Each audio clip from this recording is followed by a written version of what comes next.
Hello everyone, welcome to KV teachers guild.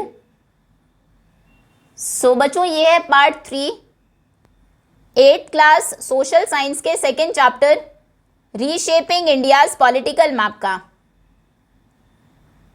तो part 1 में हमने दिल्ली सल्तनत के बारे में पढ़ा, देन सेकेंड पार्ट में हमने डिस्कस किया विजयनगर एम्पायर को, और अभी हम पढ़ेंगे अबाउट द मुगल्स, मुगलों के बारे में। सो वाइल द दिल्ली सल्तनत वीकेंड, जब दिल्ली सल्तनत कमज़ोर हो गई, बाबर अ टर्किक मंगोल रूलर, बाबर जो कि एक टर्किक मंगोल रूलर था। अब बाबर को टर्किक मंगोल इसीलिए कहते हैं क्योंकि उसके फादर की साइड से वो तैमूर का डिसेंडेंट था, तैमूर जो कि एक टर्किक रूलर था, और मदर की साइड से वो एक मंगोल रूलर चंगेज़ खान, वैसे इसको गंगेज़ खान भी प्रोनाउंस करते हैं, चंगेज़ खान का डिसेंडेंट था, उनका वंशज था, तो इसलिए उसे हम कहते हैं टर्किक मंगोल रूलर। और वो एक बहुत अच्छा मिलिट्री स्ट्रैटेजिस्ट भी था, मिलिट्री की उसकी स्ट्रैटेजीज बहुत अच्छी होती थी। Who having been thrown out of Samarkand, Samarkand जो कि मॉडर्न डे उज्बेकिस्तान में है, वो सिर्फ 14 साल की उम्र में समरकंद का रूलर बन गया था। बाद में उसके जो राइवल्स थे उन्होंने अटैक किया, उसके ऊपर युद्ध हुए और उससे समरकंद से निकाल दिया गया। तो वहाँ से निकलने के बाद ही turned his side to India, उसने रुख किया भारत का। A descendant of Timur, Timur के बारे में हमने सेकेंड पार्ट में पढ़ा था। इसने दिल्ली पर आक्रमण किया था, पूरी सिटी को डिस्ट्रॉय कर दिया था, बहुत सारे लोगों को मार दिया था और बहुत सारी वेल्थ को लूट कर ये समरकंद चला गया था। तो ये समरकंद का ही डिसेंडेंट था, डिसेंडेंट मतलब उसका ग्रैंड चाइल्ड या ग्रेट ग्रैंड चाइल्ड था Babar. He defeated Ibrahim Lodi at Panipat in 1526, इसने इब्राहिम लोदी को पानीपत में, पानीपत की लड़ाई में 1526 में हराया, which will later be called the first battle of Panipat. Panipat में इसके बाद और भी बैटल और भी लड़ाई होगी, तो इसे हम पानीपत का पहला युद्ध कहते हैं। पानीपत की पहली लड़ाई में 1526 में, याद रखेंगे आप, बाबर ने हराया था इब्राहिम लोदी को। बाबर जो कि डिसेंडेंट था, वंशज था तैमूर का, ठीक है, वो समरकंद से उसको निकाल दिया गया था, समरकंद जो कि उज्बेकिस्तान में है, तब उसके बाद वो भारत आया था। It relied heavily on gun powder, अब ये जो युद्ध हुआ इसमें बहुत ज़्यादा अमाउंट में इस्तेमाल हुआ गन पाउडर यानी कि बारूद, फील्ड आर्टिलरी, बहुत बड़ी बड़ी तोपें, and matchlock guns. Matchlock guns होती थी, देखो कुछ इस तरह की पिक्चर, अगर पिक्चर्स नहीं दिया चलिए हम देख लेते हैं। देखिए कुछ ऐसी होती थी मैचलॉक गन्स, इनको फायर करने का तरीका थोड़ा सा अलग था। इनमें देखिए बेसिकली एक रोप, रस्सी का पीस होता था, मैच कॉर्ड जिसको कहते थे, जिसको ऐसे केमिकल में सोक किया जाता था कि ये बहुत धीरे धीरे बर्न होता था, धीरे धीरे जलता था। जब आपको गन को फायर करना है, जैसे आप ट्रिगर को प्रेस करेंगे तो ये जलती हुई जो मैच कॉर्ड है ये जाकर टच करेगी गन पाउडर को अंदर की तरफ, अभी ये बाहर निकाली हुई है आपको दिखाने के लिए, और जैसे ये जलती हुई कॉर्ड गन पाउडर को टच करती है, बारूद को टच करती है, तब जाकर गोली चलती है। ओके, इस तरह की गन्स का, फिर फील्ड आर्टिलरी और गन पाउडर का बहुत ज़्यादा इस्तेमाल हुआ पानीपत की पहली लड़ाई में। अब ये जो मैचलॉक गन्स थी which had recently been introduced in warfare in India, ये भारत में जो युद्ध होते थे उसमें हाल ही में इस्तेमाल होनी शुरू हुई थी। तो इंडियन रूलर्स को इसकी ज़्यादा नॉलेज भी नहीं थी, और हमने देखा बाबर तो एक बहुत ही अच्छा मिलिट्री स्ट्रैटेजिस्ट था, तो बहुत नई जो टेक्नोलॉजीज थी उसका उसने यूज़ किया और उसने हरा दिया इब्राहिम लोदी को पानीपत की पहली लड़ाई में 1526 में। That defeat put a final end to the Delhi सल्तनत, और इस हार के बाद दिल्ली सल्तनत का बिल्कुल एंड हो गया। फाइनली जो दिल्ली सल्तनत थी उसका ये अंत था, and led the foundation of Mughal empire, और इसने ही फिर मुगल साम्राज्य का फाउंडेशन रखा, उसकी नींव रखी। And Babur assumed control of Delhi throne, और बाबर ने दिल्ली के सिंहासन पर अपना कब्जा कर लिया। एक पिक्चर आपको गिवन है, the battle of Panipat as depicted in a copy of Baburnama, Baburnama की एक कॉपी में इस तरह से पानीपत की पहली लड़ाई को शो किया गया, और इसमें आप नोट करिए द यूज़ ऑफ कैनन्स, किस तरह से तोपों का इस्तेमाल हुआ है, ये देखिए यहाँ पर। ओके, ये बाबर होंगे, मतलब कि पहली लड़ाई, पानीपत की पहली लड़ाई में बहुत एडवांस्ड वेपन्स यूज किए गए थे। Now Babur and India, Babur और India. Babur left a candid autobiography of great historical values, Baburnama, Babur's memoirs. Babur ने एक बहुत ही कैंडिड ऑटोबायोग्राफी, कैंडिड मतलब जिसमें सब कुछ चीज़ें बहुत सच लिखी हो, कुछ भी छिपाया ना गया हो, ऐसी अपनी एक ऑटोबायोग्राफी, एक आत्मकथा लिखी है बाबर ने, जिसका नाम है बाबरनामा, जिसकी हिस्ट्री में वो बहुत वैल्यूएबल है। बहुत सारी चीज़ें हिस्ट्री के बारे में उससे हमें जानने को मिलती है। In it he comes out as cultured and intellectually curious. उसे पढ़ने के बाद ऐसा लगता है कि वो बहुत कल्चर्ड था, कल्चर के बारे में जानकारी रखता था, और इंटेलेक्चुअली बौद्धिक रूप से क्यूरियस भी था, जानने की इच्छा उसमें थी, जिज्ञासु था। विद अ कीन appreciation for architecture, poetry, animals and flora. बहुत अप्रिशिएट करता था आर्किटेक्चर, अच्छे आर्किटेक्चर को, पोएट्री में उसको इंटरेस्ट था, एनिमल्स, बर्ड्स इन पर्टिकुलर, बहुत सारी बर्ड्स के नाम या लिस्ट उसने डिटेल में लिखी है बाबरनामा में, flora, fruit trees specially. But he was also a brutal and ruthless conqueror. लेकिन वो विजेता कैसा था, जब लड़ाई करता था तो बहुत ब्रूटल था, एक्सट्रीमली क्रूअल था, वायलेंट था, और रूथलेस, रूथलेस मतलब बहुत बेरहम था, कोई भी पिटी दयालु नहीं था बिल्कुल भी।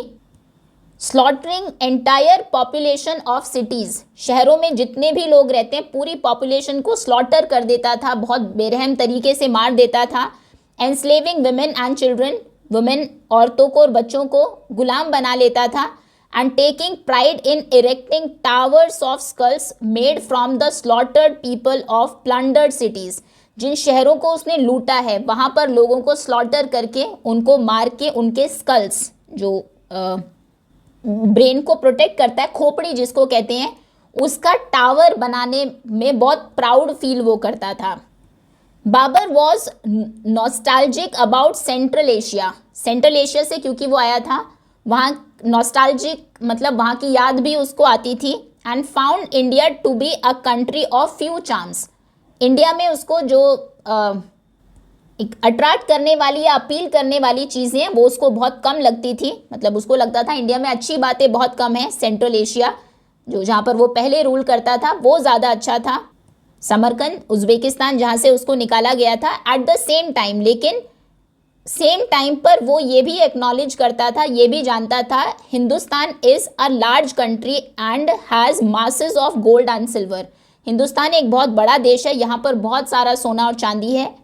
Through the rainy season the air is remarkably fine, not to be surpassed for healthiness and charm. और यहाँ पर रेनी सीजन में हवा बहुत सुहावनी हो जाती है, जिसकी बराबरी हेल्थ और चार्म में, ब्यूटी में कोई भी नहीं कर सकता। There are countless artisans and workman of every sort in Hindustan. Hindustan में हर तरह के आर्टिसन, जो कलाकार हैं या जो कारीगर है, जो बहुत एक आर्टिस्टिक काम करते हैं, या जो वर्कमैन है, मजदूर है, काम करने वाले लोग हैं, वो काउंटलेस है, बहुत सारे हैं। Perhaps for the last reason, शायद से जो आखिरी रीज़न है, यहाँ पर आर्टिसंस बहुत थे, काम करने के लिए लोग बहुत ज़्यादा थे, और हमने देखा कि उसको आर्ट में खुद इंटरेस्ट भी था। शायद इसी वजह से, स्पेशली इंडिया की वेल्थ, इंडिया में जो इतना सोना चांदी था, स्पेशली उसकी वजह से he decided to stay and build his empire in India rather than return to Central Asia। जैसे हमने देखा तैमूर आया, यहाँ पर प्लंडर किया, लूटा और वापस चला गया सभी को लेकर। बाबर को लगा कि यहाँ पर वेल्थ बहुत है, आर्टिसंस अच्छे हैं, वर्कमैन आसानी से मिल जाते हैं, रेनी सीजन भी अच्छा होता है, तो इन सभी कारणों की वजह से वो वापस सेंट्रल एशिया नहीं गया और उसने यहीं पर अपना एम्पायर, अपना साम्राज्य बनाया। ये था बाबर के बारे में। Now, after Babur's death in 1530 में बाबर की मृत्यु हो जाती है। His son Humayun struggle to hold the empire together. फिर उनका जो बेटा था हुमायूं, वो बनता है रूलर, और उसको बहुत कठिनाई हुई पूरे साम्राज्य को एकजुट रखने में, एम्पायर को एक साथ होल्ड करने में, क्योंकि बहुत बड़ा एम्पायर हो गया था। टेकिंग एडवांटेज ऑफ दिस, और इसी का फ़ायदा उठाकर शेर शाह सूरी, जो कि एक पावरफुल अफगान लीडर था, उसने इस्टेब्लिश किया Sur empire over large part of North India. North India के बहुत बड़े पार्ट में उसने शेर शेर शाह सूरी ने सुर साम्राज्य बनाया था and introduced many lasting reforms. और शेर शाह सूरी ने बहुत सारे रिफॉर्म्स, बहुत सुधार भी किए जो लास्टिंग मतलब बहुत लंबे टाइम तक चले। The empire was short lived, लेकिन ये एम्पायर भी शॉर्ट लिव्ड था, ज़्यादा लंबे टाइम नहीं टिक पाया। However as Humayun soon reconquered the lost ground, क्योंकि फिर से हुमायूं और शेर शाह सूरी की लड़ाई हुई और हुमायूं ने रीकॉन्कर कर लिया, दोबारा से जीत लिया जो ग्राउंड उसने खो दिया था शेर शाह सूरी ने, जिस पर अपना कब्जा कर लिया था, वापस वो हुमायूं ने जीत लिया। तो उसी के साथ जो सुर एम्पायर था वो ख़त्म हो जाता है। इसमें छोटी सी मिस्टेक है, सुर नहीं सूरी एम्पायर था। शेर शाह सूरी लास्ट जो नाम है उसका, उसी से एम्पायर का नाम, साम्राज्य का नाम पड़ा था सूरी साम्राज्य। नाउ बिफोर दिस हैपेंड, ये हुआ उसके पहले क्या हुआ था, हिमू, और हेमू भी उसको कहते हैं, a skilled military commander and chief minister वजीर under one of the last Suri rulers. Suri rulers के जो सूरी साम्राज्य के जो कुछ आखिरी रूलर्स थे उन्हीं का एक चीफ मिनिस्टर वजीर जिसको कहते थे और मिलिट्री कमांडर भी था जो बहुत स्किल्ड था, जिसका नाम था हिमू या फिर हेमू। उसने दिल्ली को कैप्चर कर लिया था और रूल किया उसको, रूल इट ब्रीफली थोड़े टाइम के लिए, under the royal name of Hemchandra Vikramaditya. Hemchandra Vikramaditya, Hemu जिसका शॉर्ट में नाम है, उसने भी दिल्ली पर रूल किया है। दो एंजॉइंग सम मिलिट्री सक्सेसेस, कुछ मिलिट्री सक्सेसेस को उसने एंजॉय किया, मतलब कुछ बैटल्स उसने जीती भी। He was injured on the battle field in the second battle of Panipat. दूसरे पानीपत की लड़ाई में बैटल फील्ड में ही, युद्ध के मैदान में ही वो इंजर्ड हो गया, घायल हो गया, when confronted by Babur's grandson Akbar, जबकि वो सामना कर रहा था बाबर के ग्रैंडसन, बाबर के पोते अकबर का। बाबर का बेटा था हुमायूं और हुमायूं का बेटा था अकबर। कैप्चर्ड, उसको कैप्चर कर लिया गया, पकड़ लिया गया। Himu was brought to Akbar, Himu को अकबर के सामने लाया गया। हु हैड हिम बीहेडेड, जिसने फिर उसका सिर काट दिया। Akbar soon reclaim Delhi for the Mughals, और अकबर ने मुगलों के लिए फिर से दिल्ली पर अपना अधिकार कर लिया। ओके, ये थोड़ा सा सूरी एम्पायर के बारे में आपको दिया है। बाबर ने पानीपत की पहली लड़ाई में इब्राहिम लोदी को हराया, जिसके बाद इंडिया में मुगल साम्राज्य स्थापित हुआ। उसके बाद बाबर की डेथ हो जाती है 1530 में। हुमायूं आता है जो कि जिसे बहुत कठिनाई हो रही थी इतने बड़े साम्राज्य को एक साथ चलाने में। इसी का फ़ायदा उठाकर शेर शाह सूरी ने, जो कि एक अफगान लीडर था, स्टैब्लिश किया सूरी एम्पायर बहुत एक नॉर्थ इंडिया के बहुत बड़े पार्ट पर, और उसने बहुत सारे सुधार भी किए जो बहुत लंबे टाइम तक चले, लेकिन उसका किंगडम शॉर्ट लिव्ड था, थोड़े ही टाइम चला, क्योंकि हुमायूं और शेर शाह सूरी की लड़ाई हुई और फिर से कॉन्कर कर लिया लॉस्ट ग्राउंड को, जो उसने खोई थी ज़मीनें, उन सबको फिर से उसने जीत लिया। ये सब हुआ। उसके पहले क्या हुआ था, हिमू जो कि एक स्किल्ड मिलिट्री कमांडर और चीफ मिनिस्टर था, जो कुछ लास्ट सूरी रूलर्स थे उनके टाइम का, उसने दिल्ली को कैप्चर किया और हेमचंद्र विक्रमादित्य के नाम से दिल्ली पर शासन किया। बहुत कुछ बैटल्स उसने जीती भी, लेकिन बाबर का सामना जब उसका हुआ पानीपत की दूसरी लड़ाई में, तो वो वहाँ पर घायल हो गया, उसको अकबर के सामने लाया गया। बाबर का ग्रैंडसन था अकबर, उससे उसकी लड़ाई हुई थी, उसका सिर काट दिया गया और फिर से दिल्ली पर मुगलों का राज हो गया। अब हम पढ़ेंगे अकबर के बारे में। Declared emperor at the age of 13 upon his father Humayun's accidental death. Humayun की एक एक्सीडेंटल डेथ हो जाती है, किसी दुर्घटना में मृत्यु हो जाती है। उसके बाद उनका जो बेटा था अकबर, उसे 13 साल की उम्र में ही एम्परर घोषित कर दिया जाता है, सम्राट बना दिया जाता है। Akbar set out to bring the entire subcontinent under Mughal control. अब अकबर चल देता है पूरा जो इंडियन सब कॉन्टिनेंट है उसे मुगल कंट्रोल में लाने के लिए। उसने पूरे सब कॉन्टिनेंट को पर मुगल शासन हो, इसके लिए अपना काम करना शुरू कर दिया। हिज रेन वॉज, रेन मतलब होता है शासनकाल, जब तक उसने रूल किया। His rain was a blend of brutality and tolerance. जो अकबर था वो ब्रूटल भी था, कई जगहों पर क्रुएल्टी भी उसने दिखाई और कभी कभी टॉलरेंस भी दिखाई, काइंडनेस और एक्सेप्टेंस दोनों का ही एक मिक्सचर था जब तक उसने शासन किया। कई जगहों पर बहुत ब्रूटल रहा, कई जगह पर टॉलरेंट रहा, shaped by ambition and strategy. और जो किंगडम उसने बनाया वो उसने बहुत ही केयरफुल प्लानिंग से, स्ट्रैटेजी से और एम्बिशन से, मतलब उसमें स्ट्रांग डिजायर थी पावर को एक तरह से अचीव करने की, उस एम के साथ और अच्छी रणनीति के साथ उसके टाइम पर मुगल शासन चलेगा जिसमें कुछ ब्रुटैलिटी भी है, कहीं कहीं टॉलरेंस भी उसने दिखाई। इन अर्ली कॉन्क्वेस्ट, स्टार्टिंग में जो बैटल्स उसने लड़ी, शुरुआत में जो भी लड़ाइयाँ उसने लड़ी, following many of his predecessors, जैसे कि उससे पहले के रूलर्स थे, जैसे उसके फादर थे हुमायूं या फिर बाबर था, उन्हीं को ही फॉलो करते हुए, उन्हीं के एग्जाम्पल्स को फॉलो करते हुए, he showed no mercy at the fort Chittor, या फिर जो अभी प्रेजेंट डे में है चित्तौड़गढ़, चित्तौड़गढ़ के फोर्ट पर जब उसने आक्रमण किया तो कोई मर्सी नहीं दिखाई, कोई दया नहीं दिखाई, मतलब वहां पर उसने ब्रुटैलिटी का, ब्रूटल हो गया वो, उसका सहारा लिया।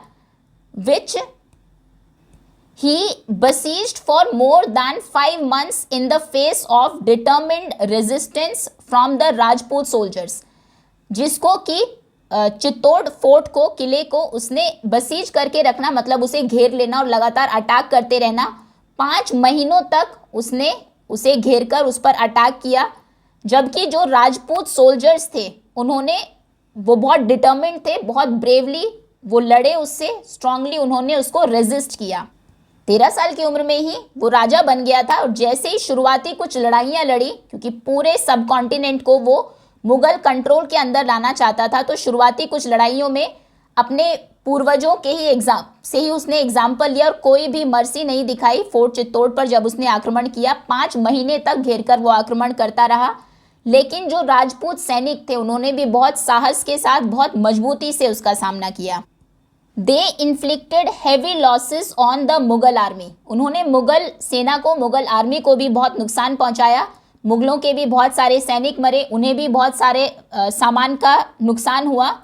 But the fort finally breached, लेकिन फाइनली जो फोर्ट है वो टूट गया। Died fighting in large numbers while hundreds of women committed jauhar, box में अभी हम देखेंगे जौहर के बारे में, जिसमें बहुत ज़्यादा नंबर्स में जो राजपूत सोल्जर्स थे, सैनिक थे, वो लड़ते लड़ते मारे गए और कई सौ महिलाओं ने जौहर कर लिया। जौहर मतलब उन्होंने आग में कूदकर अपनी एक तरह से इज्जत बचाई, जिससे कि वो पकड़ी ना जाए। एक बार बॉक्स में इसको देख लेते हैं, व्हाट इज जौहर। जौहर क्या है? व्हेन इन्वेडिंग टर्किक और Mughal armies conquered a territory, जब टर्किक या फिर मुगलों की आर्मी कहीं पर आक्रमण करती थी या फिर उस एरिया को जीत लेती थी, उस टेरिटरी को, they often took the women as slaves और अब्यूज देम, वो जो वहाँ की औरतें होती थी उनको गुलाम बना लेते थे, फिर उनके साथ बुरा व्यवहार करते थे। So there are historical examples of Rajput women jumping into mass fires to avoid being captured and enslaved. बहुत सारे हिस्ट्री में ऐसे एग्जाम्पल्स हैं जहाँ पर राजपूत महिलाएं मास फायर्स, आग में वो कूद जाती थी ताकि वो पकड़ी ना जाए और उनको गुलाम ना बनाया जाए। This jauhar was considered a heroic act of final resistance and a means of preserving one's honour. और जौहर करना एक हेरोइक एक्ट माना जाता था, बिल्कुल बहुत बहादुरी का काम था ये, कि फाइनली ये हमारा लास्ट एफर्ट है टू फाइट बैक, रेजिस्ट करने का, और ये एक तरीका था खुद के ऑनर को, खुद के सम्मान को बचाने का। Thus, when Akbar finally broke into the Chittorgarh fort, जब अकबर फाइनली चित्तौड़गढ़ फोर्ट में घुस गया, मतलब निश्चित हो गया कि अब वो हार गए हैं, then hundreds of Rajput women, कई सौ राजपूत महिलाएं, led by their queens and noble women, जिनको लीड कर रही थी, मतलब उनमें आगे रानी या फिर वहाँ पर जो ऊंचे पदों पर कुछ और महिलाएं होती थी, नोबल वुमेन, वो उन सभी को लीड कर रही थी। दे कमिटेड जौहर, उन्होंने जौहर कर लिया, मतलब वो आग में कूद गई, जिससे कि अकबर उनको कैप्चर करके, पकड़ के एनस्लेव ना करे या फिर उनके साथ बुरा व्यवहार ना करे। Akbar ordered the massacre of 30,000 civilians. Massacre, ये वर्ड बहुत कॉमनली आपको देखने को मिलेगा। मैसेकर मतलब बहुत क्रूअल तरीके से, बहुत वायलेंट तरीके से लार्ज नंबर ऑफ पीपल को, लोगों को मार देना, उसे हम कहते हैं मैसेकर। तो अकबर ने ऑर्डर किया 30,000 सिविलियंस, जो आम लोग थे, उनको मारने का ऑर्डर किया। And the surviving women and children were enslaved, और जो बची हुई वुमेन, औरतें या बच्चे थे, उनको गुलाम बना लिया गया। Akbar was 25 at the time, Akbar उस समय सिर्फ 25 साल का था। And he sent a message of victory which read, उसने फिर अपनी जीत का एक मैसेज भेजा। मैसेज में क्या लिखा था? We have succeeded in occupying a number of forts and towns belonging to the infidels. Infidels part 2 में हमने देखा था, अगर आप किसी धर्म को मानते हैं, दूसरा पर्सन आपके धर्म को नहीं मानता, तो वो आपके लिए इन्फिडल है। जैसे कि जो अकबर था, इस्लाम को मानता था, तो जो भी इस्लाम को नहीं मानेगा वो उसके लिए इन्फिडल है, जिसे वो काफिर कहते थे। सो उसने लिखा कि हम सक्सेसफुल रहे, हमने बहुत सारे किलों को, बहुत सारे शहरों को जो कि इन्फिडल्स के थे, काफिरों के थे, उनको कैप्चर कर लिया है। And have established Islam there, और वहाँ पर हमने इस्लाम स्थापित कर दिया है।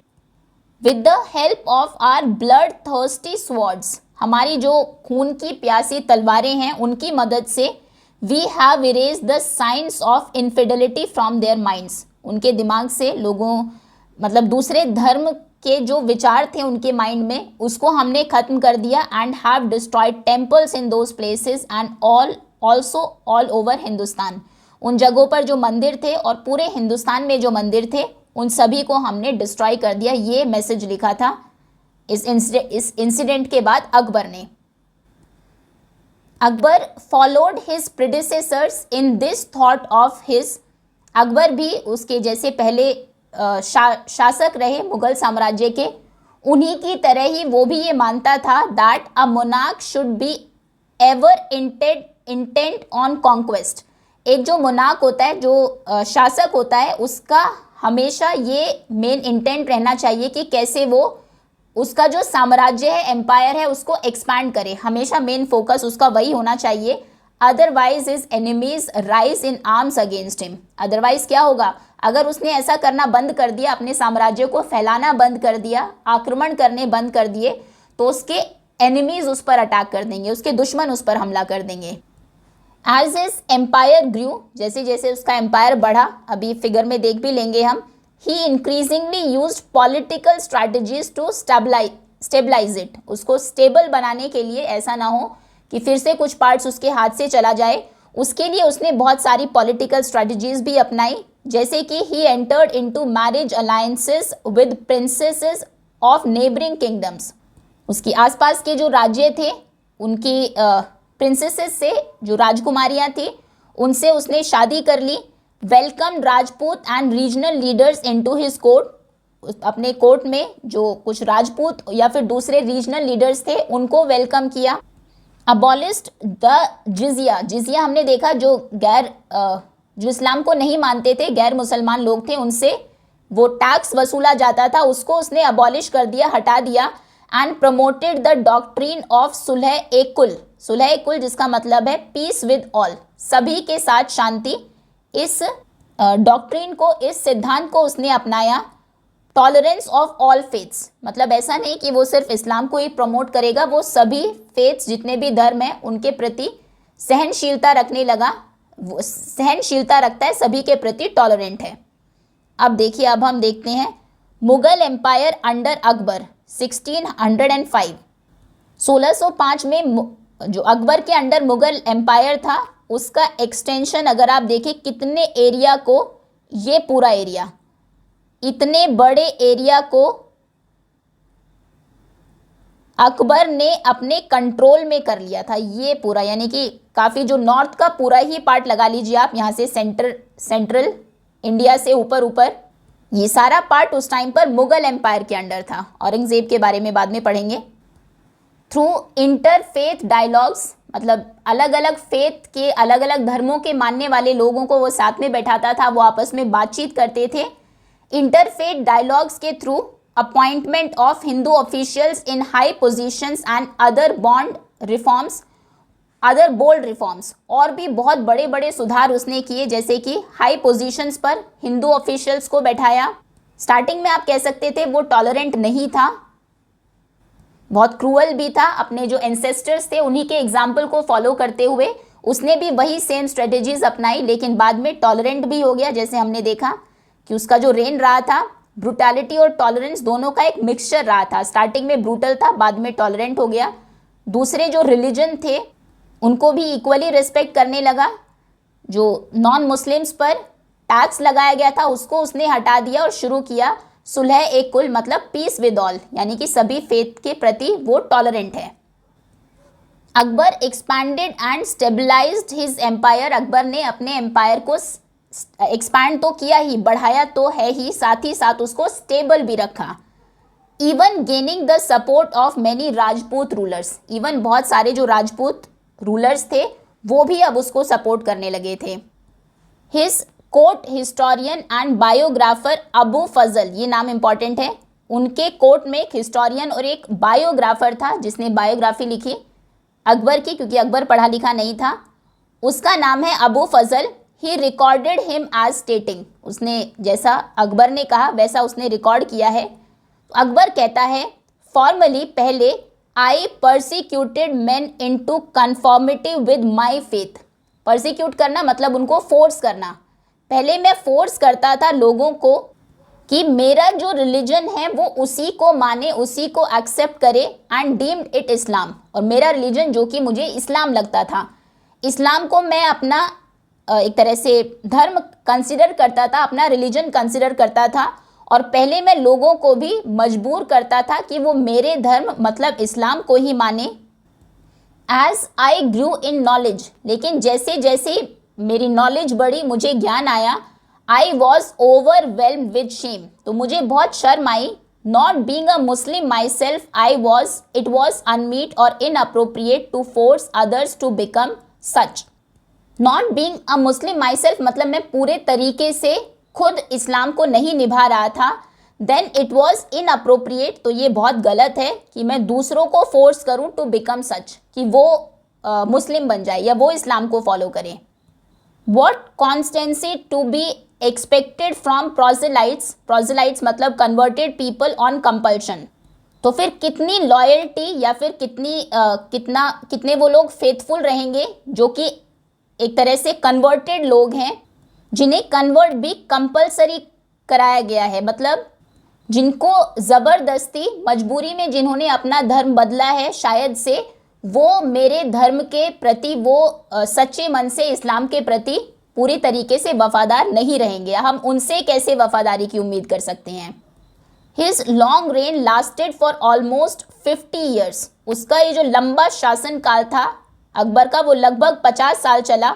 1556 टू हिज डेथ इन 1605। 1556 से लेकर 13 साल की उम्र में जब वो रूलर बन गया था तब से उसकी डेथ तक 1605 तक। While the middle period was relatively peaceful, उसके रेन शासन काल का जो मिडिल पीरियड था वो फिर भी काफ़ी हद तक पीसफुल था, कहीं ज़्यादा अटैक्स नहीं हुए। The final 15 years involve fresh military campaigns in Kashmir, Sindh and the Deccan and Afghanistan. लेकिन आखिरी के जो 15 साल थे उसमें फिर से फ्रेश बहुत सारे मिलिट्री कैंपेन्स हुए। मिलिट्री कैंपेन्स मतलब जब राजा कोई प्लानिंग करके कहीं पर आक्रमण करता है, हमला करता है, सेना जाती है युद्ध करने के लिए, उसे हम मिलिट्री कैंपेन्स कहते हैं। तो फिर से बहुत जगहों पर उसने सेना को आक्रमण करने के लिए भेजा, जैसे कश्मीर, सिंध, डेक्कन और अफगानिस्तान। ओके, एक बार अकबर का पढ़ लेते हैं, पूरा रिवाइज करेंगे एंड देन हम पिक्चर्स को देखते हैं, ठीक है। उसके बाद औरंगजेब ही है सिर्फ। चलिए देख ही लेते हैं। पिक्चर में यहाँ पर एक पेंटिंग आपको गिवन है। इस पेंटिंग में आपको शो किया गया है Akbar in his court, Akbar अपने कोर्ट में है। रिसीविंग स्कॉलर्स, जब वो स्कॉलर से, विद्वानों से बात कर रहे हैं, including 2 Jesuits dressed in black. इसमें जो ब्लैक ड्रेस में आपको दिख रहे हैं 2 जेसुइट्स भी हैं। जेसुइट्स जो कैथोलिक थे, ईसाई धर्म को मानते थे, उनको कहा जाता है। तो मतलब कि उसके कोर्ट में सभी धर्म को मानने वाले लोग होते थे, हिंदू हो, इस्लाम को मानने वाले हो, या फिर जो क्रिश्चियनिटी को मानते हैं, चाहे वो हो। Now think about it. Why do you think Akbar employed different strategies to expand his empire? हमने देखा अकबर ने अलग अलग स्ट्रैटेजीज अपनाई अपने एम्पायर को एक्सपैंड करने के लिए. कई बार लोकल रूलर से अलायंसेस भी उसने किए, शादियां कर ली वहां पर.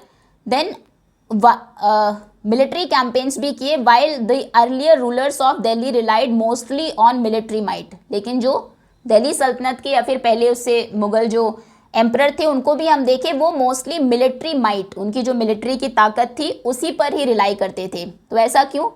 स्टार्टिंग में स्पेशली अगर दिल्ली सल्तनत को आप देखें, मिलिट्री फोर्सेस के थ्रू ही उसने सभी टेरिटरीज को जीता. और हमने देखा कोई भी रूलर 10 साल से ज़्यादा वहाँ पर रूल नहीं कर पाया था. अकबर ने क्योंकि अलग अलग स्ट्रैटेजीज अपनाई, सिर्फ फाइटिंग के थ्रू ही उसने जो प्लेसेस थे उनको नहीं जीता, अलायंसेस भी उसने किए. तो इससे हुआ ये कि उसका किंगडम एक तो बहुत जल्दी उसका एम्पायर बहुत फास्टली ग्रो हुआ, एक्सपैंड हुआ, और वो लंबे टाइम तक स्टेबल भी रहा. इसीलिए जब तक डेथ नहीं हो गई अकबर की तब तक उसने रूल किया, पूरे 50 साल. ये जब हम क्वेश्चन आंसर्स करेंगे उसमें डिस्कस कर लेंगे इसको. ओके, एक और पिक्चर है. The 5 storeyed punch Mahal eight Fatehpur Sikri. Fatehpur Sikri में ये 5 मंजिला पंच महल है. अ city built by Akbar near present day Agra. Agra के पास में ये शहर बसा, फतेहपुर सीकरी शहर बसाया था अकबर ने. डिस्पाइट बीइंग इलिटरेट अनपढ़ होने के बाद भी Akbar became keen to explore Persian and Indian texts. जो फारसी में या इंडियन भारत की जो कुछ टेक्स्ट्स यहाँ की बुक्स थी उसमें अकबर को बहुत इंटरेस्ट आने लगा. And showed great interest in classical Indian thought. जो क्लासिकल कुछ इंडियन थॉट्स थे उसमें भी बहुत इंटरेस्ट शो किया अकबर ने.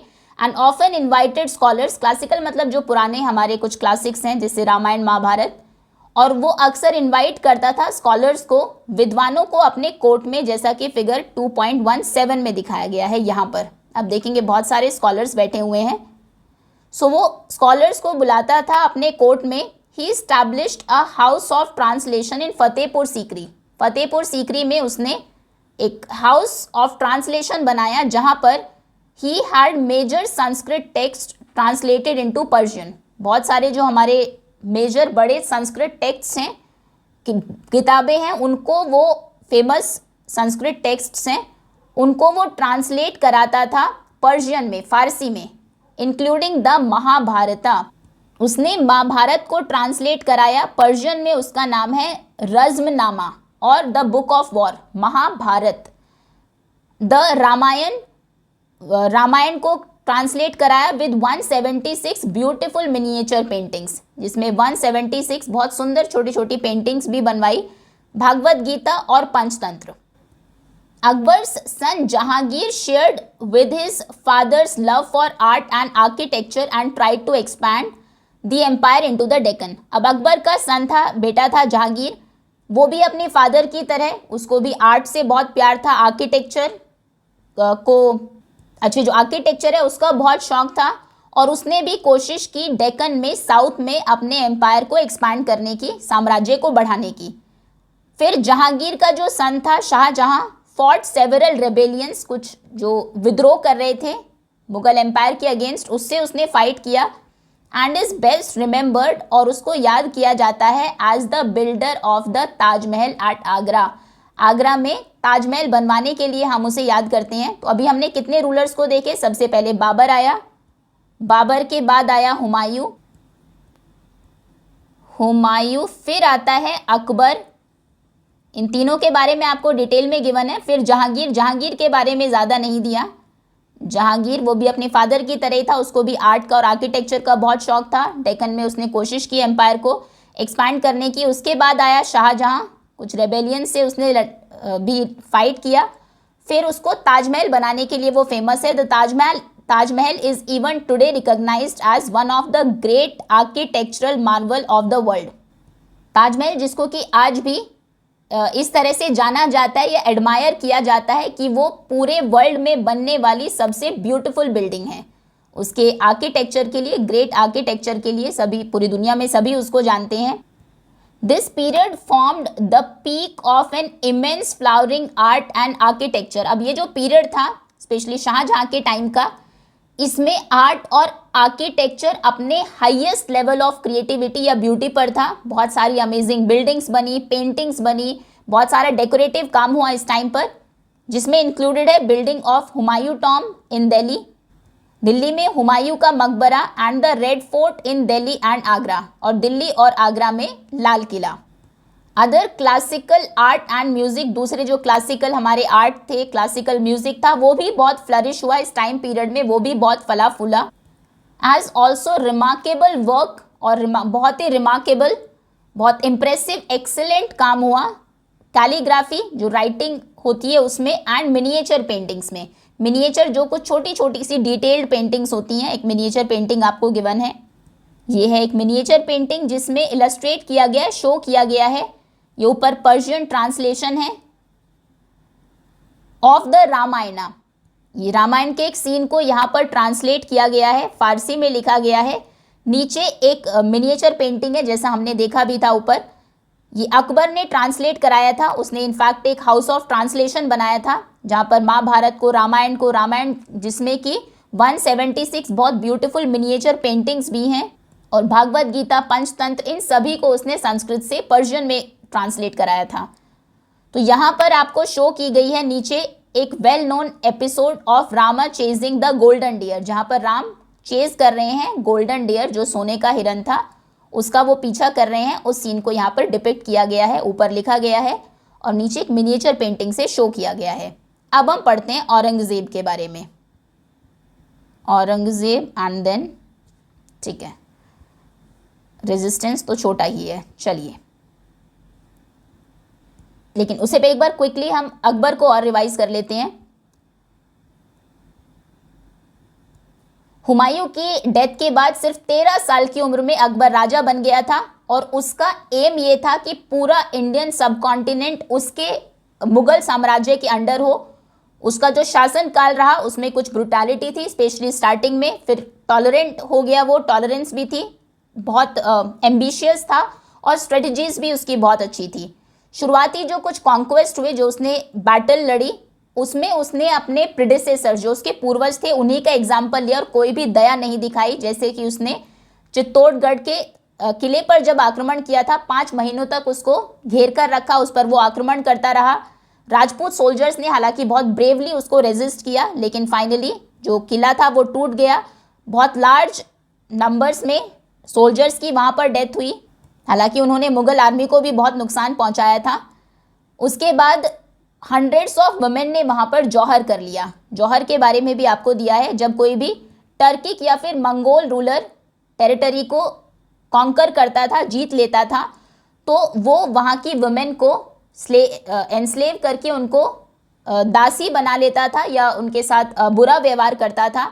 तो हिस्ट्री में बहुत सारे ऐसे एग्जाम्पल्स हैं जहाँ पर राजपूत वुमेन, मास फायर होती थी उसमें वो कूद जाती थी ताकि वो कैप्चर ना हो सके, उनको एनस्लेव ना किया जा सके, और ये बहुत ही हेरोइक, बहुत ही ब्रेवरी का, बहादुरी का काम माना जाता था। और ये एक तरह से उनका फाइनल रेजिस्टेंस था, एक तरह से अपना ऑनर, अपना सम्मान बचाने का।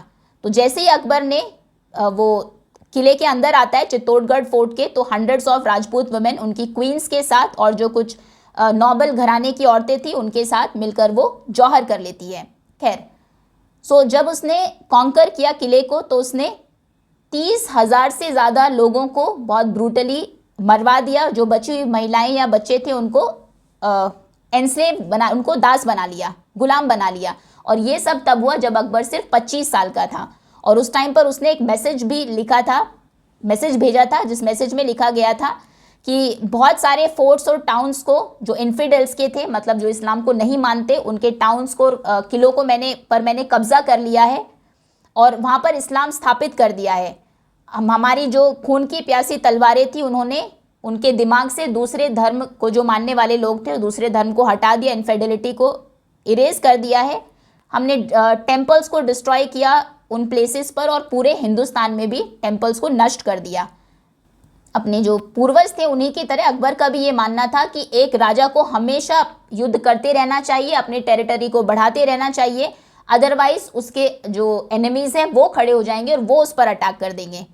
जब एम्पायर को ग्रो कर रहा था, तो उसने बहुत सारी पॉलिटिकल स्ट्रैटेजीज भी अपनाई, जैसे कि आसपास के जो रूलर्स थे उनके साथ मैरिज अलायंसेस बना लिए, उन पर आक्रमण ना करके उनको वो कहता था कि आप एक तरह से हमारी सुप्रीमेसी को मान लो, मुगल एम्पायर के अंडर आप काम करते रहिए, जो आपका एरिया है उस पर आप रूल करते रहिए, कुछ पार्ट टैक्स का हमें दे दीजिए। इस तरह की स्ट्रैटेजीज उसने अपनाई। तो राजपूत और दूसरे जो रीजनल लीडर्स थे उनको अपने कोर्ट में उसने वेलकम किया। जिजिया जो लगाया जाता था, टैक्स लगता था नॉन मुस्लिम्स पर, उसको हटा दिया और उसने शुरू किया सुलह कुल, जिसका मतलब था पीस टू ऑल। बहुत सारे इंटरफेथ डायलॉग्स होते थे, अलग अलग धर्म के लोग आते थे, वहाँ पर बातचीत करते थे, और कुछ हिंदूज़ को उसने हाई पोजीशंस पर रखा। उसने बहुत सारे बोल्ड, बहुत बड़े रिफॉर्म्स किए, सुधार किए। अकबर ने अपने जो उसका एम्पायर था उसको एक्सपैंड तो किया ही, साथ ही साथ स्टेबलाइज भी रखा, बनाकर भी रखा, और इसमें बहुत सारे राजपूत्स का भी उसको सपोर्ट मिला। उसके कोर्ट में एक हिस्टोरियन और एक बायोग्राफर था जिसका नाम था अबुल फजल। उसने लिखा, उससे मतलब अकबर ने लिखवाया कि पहले मैं मानता था, मनवाता था ज़बरदस्ती लोगों को, जो मेरा फेथ है, मेरा धर्म है, उसमें लाना चाहता था, और मैं इस्लाम को ही अपना धर्म मानता था। लेकिन बाद में जब मेरी नॉलेज बढ़ी, मेरा ज्ञान बढ़ा, तो मुझे बहुत शर्म आई, क्योंकि मैं खुद पूरे तरीके से मुस्लिम नहीं हूँ, पूरे तरीके से इस्लाम को निभा नहीं रहा हूँ, तो मैं दूसरों को ऐसा बनने के लिए कैसे फोर्स कर सकता हूँ। दूसरों को फोर्स करना ये बहुत ही गलत है, इनअप्रोप्रिएट है। और इस तरह के जो ज़बरदस्ती जिनको कन्वर्ट किया जाता है कंपल्शन के साथ, वो कभी भी उस धर्म को रिस्पेक्ट नहीं करेंगे। उनका एक बहुत लंबा शासनकाल रहा जो 50 साल तक चला, 1556 से लेकर 1605 तक। बहुत कम डेट्स हैं इस बार हिस्ट्री में जो गिवन है, उनको आप याद रखेंगे। बीच का जो पीरियड था बहुत पीसफुल था, कहीं ज़्यादा अटैक्स नहीं हुए, बहुत युद्ध नहीं हुए, लेकिन लास्ट के 15 सालों में फिर से बहुत सारी मिलिट्री कैंपेन्स उसने की, कश्मीर, सिंध, डेक्कन और अफगानिस्तान में।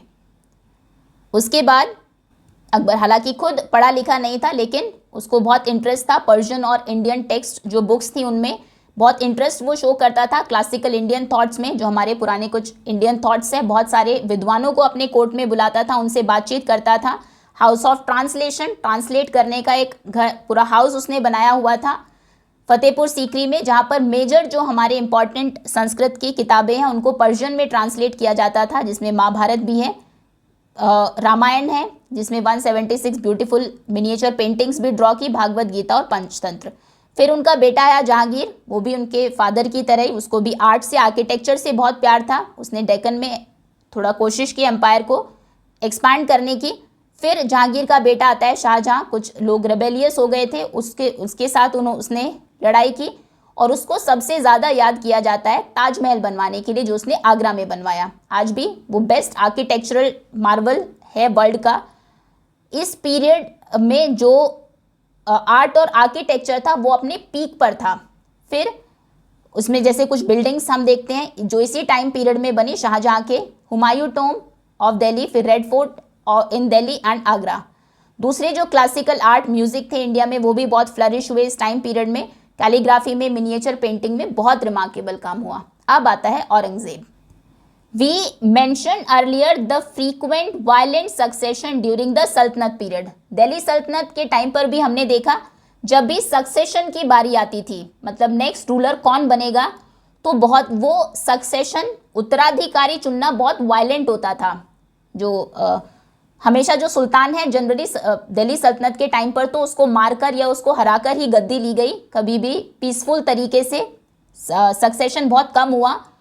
तो this was repeated during the succession of Shah Jahan. यही रिपीट हुआ जब शाहजहां का अगला उत्तराधिकारी कौन होगा, जब ये डिसाइड करना था शाहजहां जो कि बीमार हो गए थे 1657 में।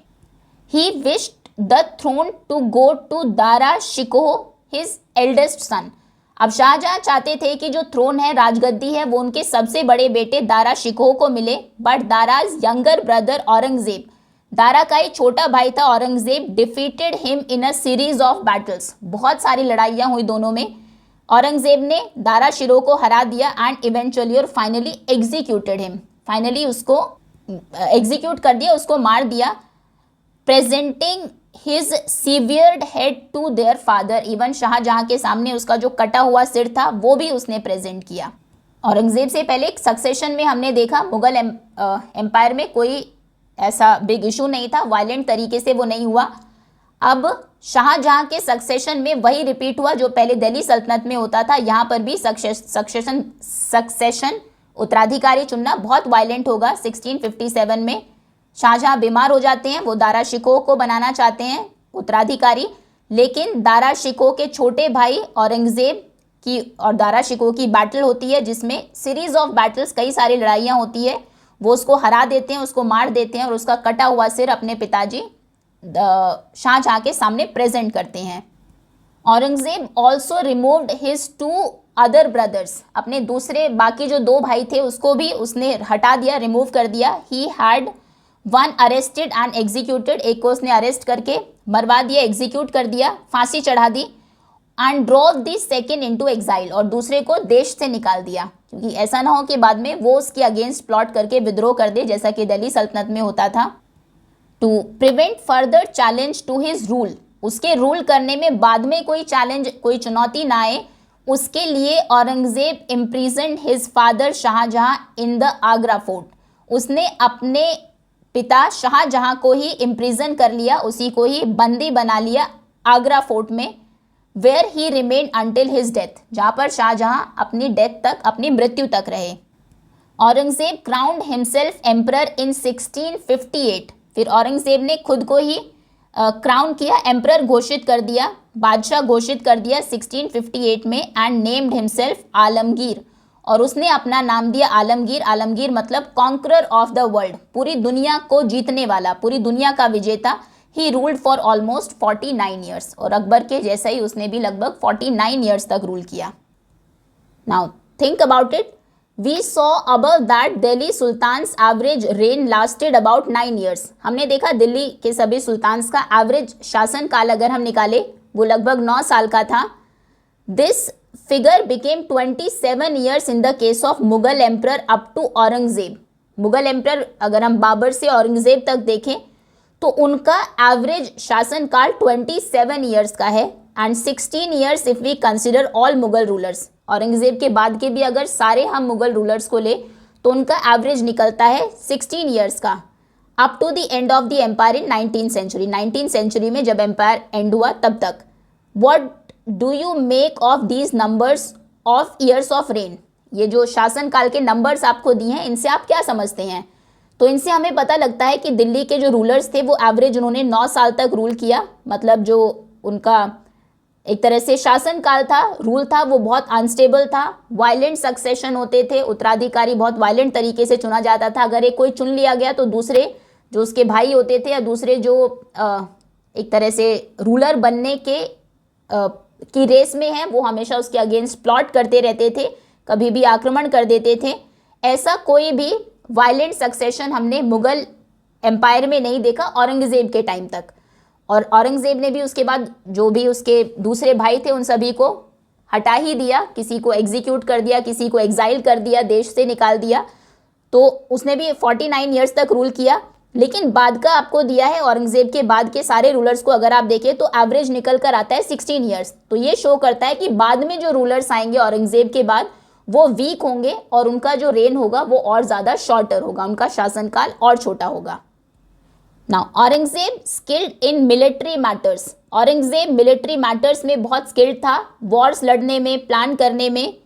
ही कंडक्टेड मैनी कैंपेन्स, बहुत सारे मिलिट्री कैंपेन्स उसने किए। Conquering parts of the south in particularly south का बहुत पार्ट उसने जीता। अंडर हिज रेन, उसके शासनकाल में Mughal empire reached its greatest expansion, Mughal empire में सबसे ज़्यादा एक्सपेंशन हुआ। साइड बाय साइड ओपन करते हैं हम आपको, ये देखिए, ये जो आपकी कुछ स्लीपिंग लाइंस या हॉरिजॉन्टल लाइंस थी ये शो कर रही थी जो एरिया अकबर के अंडर में था, अकबर के रेन शासनकाल में मुगल एम्पायर के अंडर में था। अभी ये जो स्टैंडिंग लाइंस हैं, इस तरह की वर्टिकल लाइंस हैं, ये शो कर रही है कितना एरिया औरंगजेब के अंडर में था। पूरा वो एरिया जो अकबर के शासनकाल में था, ये थोड़ा सा एरिया उसने लूज़ किया। यहाँ पर आपको वर्टिकल लाइंस नहीं दिखाई देंगी, बाकी कुछ एरिया ऐड भी हुआ। ऊपर का एरिया देखो, ये औरंगजेब ने ऐड किया। फिर नीचे स्पेशली साउथ में, इससे पहले साउथ में औरंगजेब के पहले कोई भी जो मुगल एम्परर था, मुगल रूलर था, वो रूल नहीं कर पाया था, साउथ को कैप्चर नहीं कर पाया था। तो बहुत सारे पार्ट्स को इसने कॉन्कर किया, पर्टिकुलरली साउथ में। और उसी के शासन काल में जो मुगल साम्राज्य था वो सबसे बड़ा हो गया था। इससे पहले या इसके बाद में कभी भी मुगल एम्पायर में किसी का भी किंगडम, किसी भी रूलर के अंडर में इतना बड़ा पार्ट नहीं था। दो constantly faced with significant rebellions, बहुत सारे हालांकि उसने बहुत सारे इंपॉर्टेंट कुछ रिबेलियंस को भी फेस किया। जब लोग रेबेल हो गए, कुछ जो किसी रीजन के लोगों ने रिवोल्ट कर दिया, उन्होंने उसके रूल को मानने से, उसके शासन को मानने से मना कर दिया। Some of which we will turn to in the next section, कुछ के बारे में नेक्स्ट सेक्शन में हम पढ़ेंगे। Aurangzeb had to spend the last 25 years of his life fighting wars after war in the Deccan. और औरंगजेब ने अपनी लाइफ के आखिरी 25 साल लगातार एक युद्ध के बाद युद्ध लड़े डेक्कन में, साउथ में। Maintaining large armies for those campaigns depleted the empire's treasury. अब इतनी बड़ी आर्मी को मेंटेन करना, अगर आपको मिलिट्री कैंपेन्स करनी है, आर्मी भी बहुत बड़ी रखनी होगी, तो इतनी बड़ी सेनाएं बना के रखना वो बहुत महंगा पड़ रहा था। और जो एम्पायर का खजाना था, ट्रेजरी थी, वो खाली हो रहा था, डिप्लीट हो रहा था। And put a great strain on the administration, और एडमिनिस्ट्रेशन पर, जो पूरा जो साम्राज्य है उसका, क्योंकि ज़्यादातर रेवेन्यू तो खर्च हो रहा था आर्मी को मैनेज करने में ही, तो गवर्नमेंट के ऊपर, रिसोर्सेज, ऑफिशियल्स के ऊपर वो भी एक प्रेशर क्रिएट कर रहा था, उनके ऊपर भी उसका प्रेशर था इंडीड। और बिल्कुल this is often considered one of the key factors in the rapid decline of Mughal power after Aurangzeb's death in 1707। और यही एक बहुत ही मेन कारण माना जाता है कि मुगल पावर डिक्लाइन हुई उसके बाद, औरंगजेब की डेथ के बाद 1707 में। औरंगजेब के बाद धीरे धीरे मुगल साम्राज्य फिर तेजी से बहुत कमजोर होने लगा, वीक होने लगा। Aurangzeb who belong to Islam Sunni sect, Aurangzeb जो कि इस्लाम के सुन्नी सेक्ट को मानता था, वॉज डीपली रिलीजियस, वो बहुत धार्मिक था। ही लेड एन ऑस्टियर लाइफ, बहुत ही सादा जीवन जीता था, कोई भी ऐसे महल उसने नहीं बनवाए, कोई ऐसे फैंसी क्लोथ्स नहीं पहनता था। And unlike Akbar observe all religious rituals and occasions, जितने भी इस्लाम के कुछ रीति रिवाज थे वो सभी को मानता था। इस मामले में वो अकबर से बिल्कुल अलग था। अकबर ने जैसे खुद ही कहा है कि मैं खुद इस्लाम को उतने पूरे तरीके से नहीं मानता, तो मैं दूसरों को कैसे फोर्स करूं। औरंगजेब उसका बिल्कुल ऑपोजिट था। He gradually banned practices he regarded as un Islamic, जितनी भी प्रैक्टिसेस, जितनी भी चीज़ों को अन इस्लामिक समझता था उन सभी को उसने बैन कर दिया। जैसे कि म्यूजिक और डांस उसके कोर्ट में नहीं होते थे, उसके दरबार में। ही रीइम्पोज्ड द जिजिया टैक्स, जिजिया टैक्स जो नॉन मुस्लिम्स को पे करना पड़ता था, वो फिर से उसने शुरू कर दिया। As well as pilgrimage tax, तीर्थयात्री भी टैक्स देते थे, हिंदूज के ऊपर उसने लगाया तीर्थ यात्रा का tax. Travelling to their sacred places, अगर आपको अपने किसी तीर्थ स्थल पर, सेक्रेड प्लेस पर जाना है तीर्थ यात्रा के लिए, तो भी आपको टैक्स देना पड़ेगा। ये दोनों ही वो टैक्स थे जो अकबर ने अबॉलिश कर दिए थे, अकबर ने इनको हटा दिया था। औरंगजेब ने आकर फिर से इसको शुरू कर दिया। औरंगजेब के पहले हमने देखा जितने भी रूलर्स थे, आर्ट को, आर्किटेक्चर, कल्चर उसको बहुत मानते थे। औरंगजेब उसके भी बिल्कुल, उनका भी बिल्कुल ऑपोजिट था, धर्म को बहुत मानता था, लेकिन जितने भी म्यूजिक, डांस, आर्ट, उन सब को उसने बैन करा दिया। कोई भी ऐसा आर्किटेक्चर भी इसके टाइम का हमें देखने को नहीं मिलता है। ये पेंटिंग आपको गिवन है, 17th सेंचुरी की पेंटिंग है। औरंगजेब को शो किया गया उसके कोर्ट में, होल्डिंग अ हॉक, जिसने एक बाज को पकड़ा हुआ है, with one of his son standing in front of him, और उसके सामने उसका एक बेटा खड़ा है।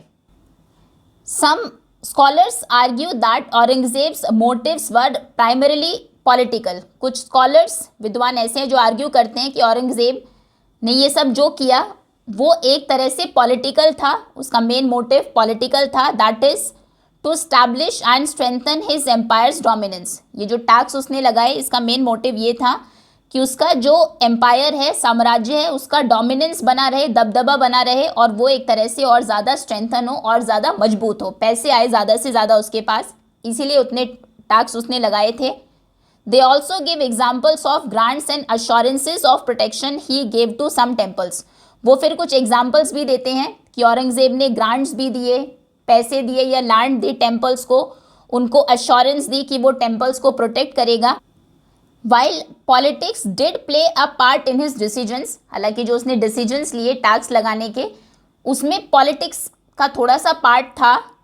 Aurangzeb's own farmans make his personal religious motive clear too, लेकिन औरंगजेब के जो खुद के कुछ फरमान थे उसने उसके जो रिलीजियस मोटिव थे, मतलब धर्म के नाम पे वो क्या चाहता है, उन सबको क्लियर कर दिया। इन 1669 फॉर इंस्टेंस, फॉर एग्जाम्पल 1669 में उसने ऑर्डर दिया जितने भी गवर्नर्स थे उसकी प्रोविंसेस के, उनको कहा to demolish schools and temples of the infidels and put down their teachings and religious practices, कि जितने भी इन्फिडल्स हैं, इन्फिडल्स मतलब जो इस्लाम को नहीं मानते, उनके स्कूल्स और टेम्पल्स को डिमोलिश कर दिया जाए, उनको नष्ट कर दिया जाए। और जो इन्फिडल्स हैं मतलब जो नॉन मुस्लिम्स हैं, उनकी जो भी टीचिंग्स हैं या फिर जो भी रिलीजियस प्रैक्टिसेस हैं उन सबको रोक दिया जाए। तो इस तरह के फरमान्स उसने दिए जिससे पता लगता है कि रिलीजियस मोटिव उसका क्या था। रिलीजन वाइज वो इस्लाम को ही प्रमोट करता था।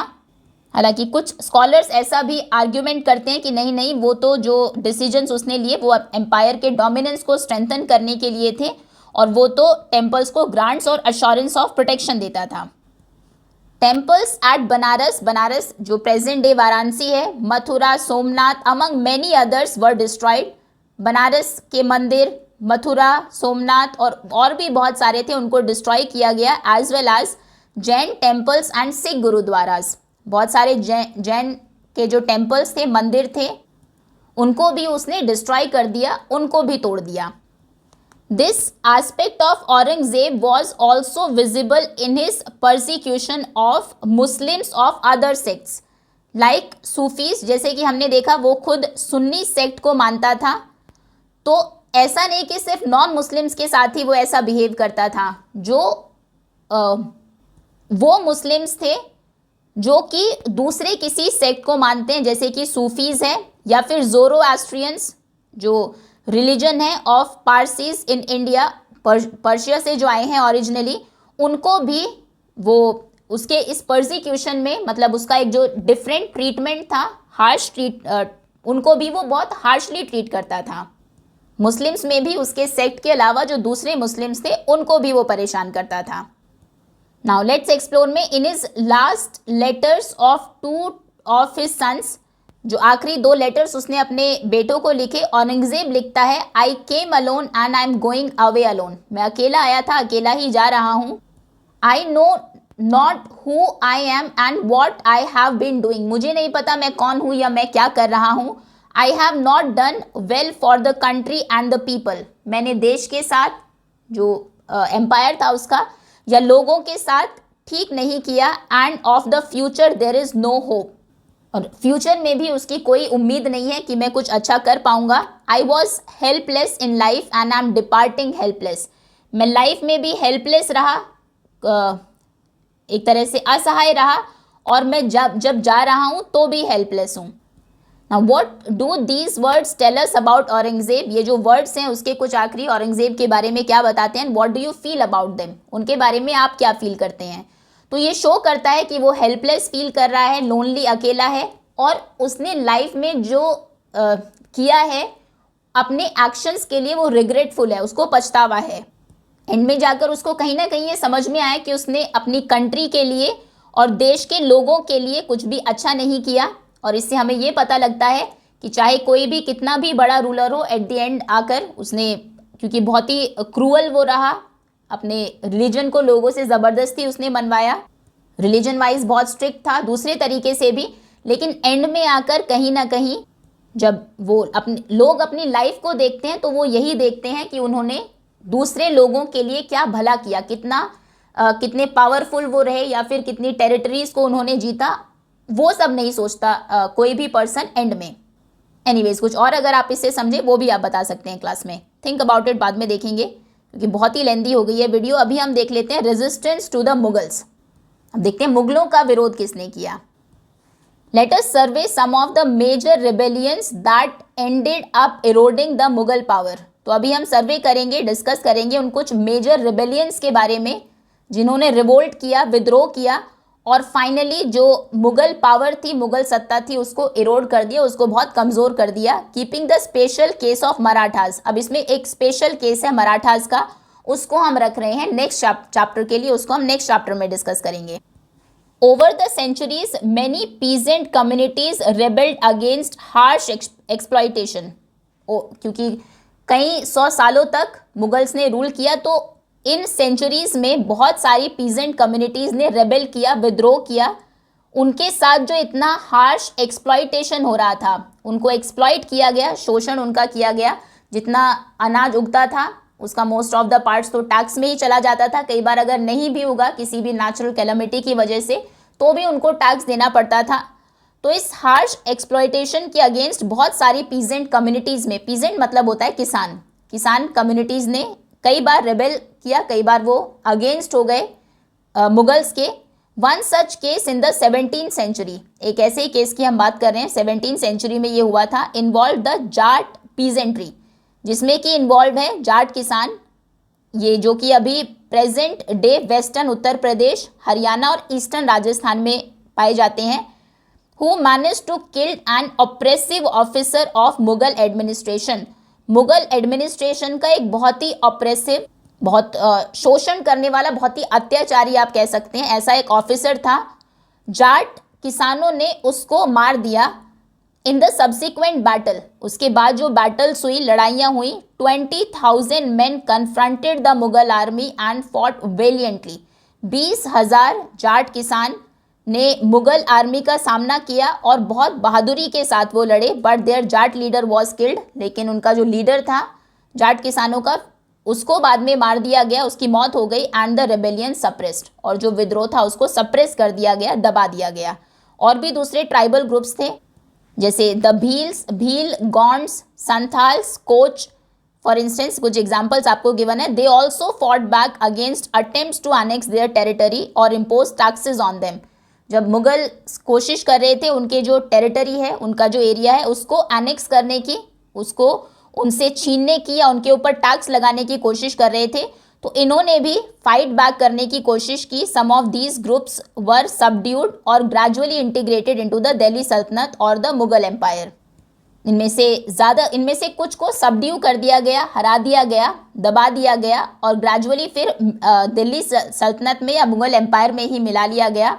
अदर्स, दूसरे, स्पेशली दोज इनहैबिटिंग फॉरेस्टेड, हिली और रिमोट रीजन्स, दूसरे कुछ ट्राइबल ग्रुप्स जो कि जंगलों में या हिली एरियाज में या फिर किसी दूर रिमोट रीजन्स में रहते थे, they manage to maintain some degree of independence. वो अभी भी उनमें वो कुछ हद तक वो इंडिपेंडेंट रहे, स्वतंत्र रहे, मतलब वो मुगल एम्पायर के या फिर दिल्ली सल्तनत के कंट्रोल में नहीं आए। रानी दुर्गावती के बारे में देन सर्च ऑफ द राजपूत्स है, जिसको हम कवर करेंगे नेक्स्ट वीडियो में। रानी दुर्गावती के बारे में पढ़ लेते हैं। Rani Durgavati is remembered as a valiant queen of Garh kingdom, one of the Gond kingdom in central India. Central India में एक गौंड किंगडम था, गौंड साम्राज्य था, उसकी एक बहुत ही बहादुर रानी के रूप में रानी दुर्गावती को याद किया जाता है। फ्रॉम ऑल अकाउंट्स, जितने भी मतलब एविडेंसेस मिले हैं उन सभी से पता लगता है शी रूल्ड वाइजली, उन्होंने बहुत बुद्धिमानी से शासन चलाया and made her kingdom prosperous, और अपने साम्राज्य को समृद्ध बनाया। She kept an army of 20,000 soldiers and 1,000 elephants, उनके पास अपनी आर्मी थी जिसमें 20,000 सैनिक और 1,000 एलिफेंट्स, हाथी थे। विद विच, जिसके साथ उन्होंने रेपेल किया, दूर भगाया बहुत सारे जो इन्वेजन के अटेम्प्ट्स थे, आक्रमण उनके हुए, उनसे अपने साम्राज्य को बचाकर रखा। When a general sent by Akbar attacked his kingdom in 1564 में अकबर ने एक जनरल को भेजा था जिसने उनके किंगडम पर आक्रमण किया। डिस्पाइट बीइंग आउटनंबर्ड होना मतलब नंबर में कम होना, हालांकि वो नंबर्स में कम थे, and outmatched in weaponry, weapons भी उनके पास कम थे। She led her troops and fought bravely, फिर भी उन्होंने अपने ट्रूप्स को लीड किया, उनका नेतृत्व किया और बहुत ब्रेवली, बहादुरी के साथ वो लड़ी। वोंडेड, घायल होकर, जब वो घायल हो गई, she took her own life, उन्होंने खुद की ही जान ले ली। On the battlefield to avoid capture, battlefield के ऊपर, युद्ध के मैदान पर, ताकि कोई उनको कैप्चर ना कर सके, कोई उनको बंदी ना बना सके। एंड शी वॉज ओनली 40, वो सिर्फ तब 40 साल की थी। हर सैक्रिफाइस, उन्होंने जो सैक्रिफाइस किया, बलिदान दिया, became a symbol of regional pride, वो उस रीजन का एक तरह से प्राइड बन गया, लोग गर्व महसूस करते हैं। एंड रेजिस्टेंस, और एक साइन भी था रेजिस्टेंस का, लोगों को एक तरह से वो साइन थी, जो लोग विद्रोह कर रहे हैं उनके लिए एक मिसाल के तौर पर थी। And she is still revered as a heroic figure in Indian history, Bharat के इतिहास में आज भी उन्हें याद किया जाता है एक बहुत ही ब्रेव और करेजियस फिगर के जैसे, एक हीरोइक फिगर के तौर पर उनको रिस्पेक्ट किया जाता है, उनको एडमायर किया जाता है। ये एक आर्टिस्टिक इम्प्रेशन है of Rani Durgavati. And that's all students, अभी के लिए इतना ही, ये चैप्टर है अभी और आगे भी, कुछ हमने मिस तो नहीं किया। Think about it. Some of the invaders, कुछ जो इन्वेडर्स थे जिन्होंने आक्रमण किया, या कुछ रूलर्स जिनको हमने मेंशन किया, उन्होंने बहुत ही एट्रोसिटीज़, बहुत अत्याचार किए लोगों पर, बहुत टेरिबल, भयानक डीड्स काम किए। बहुत सारे हम और भी इसमें मेंशन कर सकते थे, as the note on history's darker chapters on page 20 makes clear. Page number 20 पर ये आपको गिवन है, note on history's darker chapters. हमें माइंड में रखना चाहिए कि ये पास्ट के लोगों की बात है, आज के लोगों की नहीं। वी नीड टू नो, हमें ये भी जानना ज़रूरी है कि ये फैक्ट्स पास्ट के हैं, और इन अत्याचारों के जो विक्टिम्स रहे उस टाइम पर, वो रेस्पेक्ट और रिमेम्बरेंस डिजर्व करते हैं, उनको हमें रेस्पेक्ट करना चाहिए, उनको याद करना चाहिए। लेकिन ये भी आपको माइंड में रखना है कि आज जो हम लोग हैं, जो किसी धर्म को मानते हैं, आपके धर्म के किसी पर्सन ने पुराने समय पर अगर कुछ खराब किया है, तो उनके एक्शंस की रिस्पॉन्सिबिलिटी आज किसी इंडिविजुअल की नहीं है। ओके, और कुछ नहीं रहा है। That's all students. Question answers जो भी है इसमें, थिंक अबाउट इट के, या फिर लास्ट में जो एनसीईआरटी क्वेश्चन आंसर्स गिवन है उनको हम कवर करेंगे। फाइनल जो हमारे एनसीईआरटी सॉल्यूशंस की वीडियो होगी। अभी के लिए इतना ही। होपफुली जो हिस्ट्री रही मुगल्स की वो आपको अच्छे से समझ